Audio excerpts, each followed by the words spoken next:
Just 1 মিনিটে মাত্র 2টি উপকরণ দিয়ে আজকে খোলা জালি পিঠার রেসিপিটি আপনাদের সাথে শেয়ার করছি। আসসালামু আলাইকুম এভরিওয়ান, সবাই কেমন আছেন? আশা করছি সবাই অনেক বেশি ভালো আছেন। তো আজকের আয়োজনে নোয়াখালীর বিখ্যাত খোলা কিংবা খোলা জালি পিঠার রেসিপিটি আপনাদের সাথে শেয়ার করব। আর গত ভিডিওতে যে খোলা জালি পিঠার রেসিপিটি শেয়ার করেছিলাম সেটা কিন্তু আপনারা অনেক বেশি পছন্দ করেছিলেন, প্রায় মিলিয়নের উপর কিন্তু ভিউজ হয়েছে।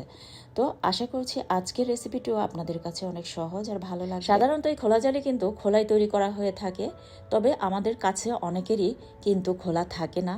সেই ক্ষেত্রে আমরা কিন্তু এরকম প্যানে একদম পারফেক্ট খোলা জালি তৈরি করে নিতে পারি। তো এরকম সহজ সহজ ও মজাদার রেসিপিগুলি পেতে চ্যানেলটি সাবস্ক্রাইব করে সাথে থাকুন আর ভিডিওতে একটি লাইক দিতে ভুলবেন না।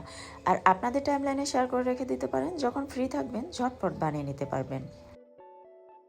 ব্লেন্ডার মেশিন কিন্তু আমাদের সবার ঘরে কম বেশি আছে, আর ব্লেন্ডারে বানিয়ে নিলে কিন্তু একদম কম সময়ে ঝটপট বানিয়ে নেওয়া যায়।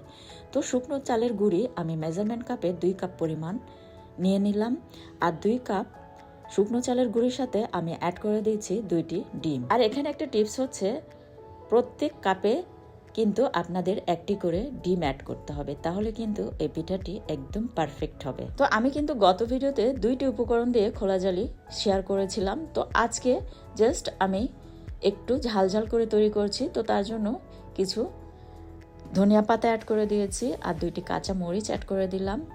আর প্রত্যেক কাপের জন্য 1 কাপ করে কিন্তু পানি অ্যাড করতে হবে। তো যেহেতু 2 কাপ আমি চালের গুঁড়ি নিয়েছি, তাই 2 কাপ পানি অ্যাড করে দিলাম, আর স্বাদ মতো লবণ অ্যাড করে দিলাম। আর সুন্দর একটি ফ্লেভারের জন্য 1 চা চামচ পরিমাণ দিয়ে দিলাম আস্ত জিরা। এখন 1 থেকে 1.5 মিনিটের মতো খুব ভালোভাবে ব্লেন্ডারে ব্লেন্ড করে নিতে হবে। আর এদিকে কিন্তু চুলায় আমি একটা প্যান বসিয়ে দিয়েছি, আর প্যানটাকে কিন্তু আগে খুব ভালোভাবে গরম করে নিতে হবে।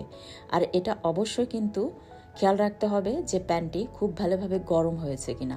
তারপর একটু পানি ছিটিয়ে দিয়ে আমি একটা টিস্যুতে একটুখানি তেল নিয়ে এটাকে খুব ভালোভাবে মুছে রেডি করে নিয়েছি। তারপর আমি কিন্তু ডিমের মিশ্রণটাকে দিয়ে কিন্তু চারিদিকে এরকম ছড়িয়ে দিতে হবে। আর কতটা ছিদ্রযুক্ত হয়েছে আর জালিযুক্ত হয়েছে তা দেখে বুঝতে পারছেন। তারপর 1 মিনিটের মতো এটাকে প্যানে রেখে দিতে হবে, আর ঢাকনা দিয়ে ঢাকার কোনো প্রয়োজন নেই। আর উপর দিয়ে এভাবে একটু তেল ব্রাশ করে দিলে কিন্তু এটা অনেকটা ক্রিস্পি থাকে। তো আমি একটু তেল ব্রাশ করে দিচ্ছি, জাস্ট অল্প একটু করে।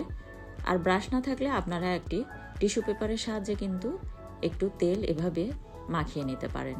তারপর এটাকে উল্টে দিচ্ছি, দিয়ে আমি জাস্ট 10 থেকে 15 সেকেন্ডের মতো রেখে এটাকে নামিয়ে নেব।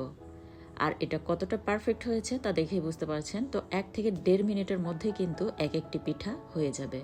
তো অলরেডি এটা হয়ে গিয়েছে, আর কতটা ক্রিস্পি হয়েছে তা দেখেই বুঝতে পারছেন। আর যেহেতু সামনে কুরবানি ঈদ, আর কুরবানি ঈদে গরু মাংসের কষা বোনা দিয়ে কিন্তু এই পিঠাটি জাস্ট অসাধারণ লাগে। আবার চাইলে গত ভিডিওতে আমি একটি চাটনি রেসিপি শেয়ার করেছিলাম, যে চাটনি দিয়ে এই খোলা জালি ভীষণ মজার লাগে।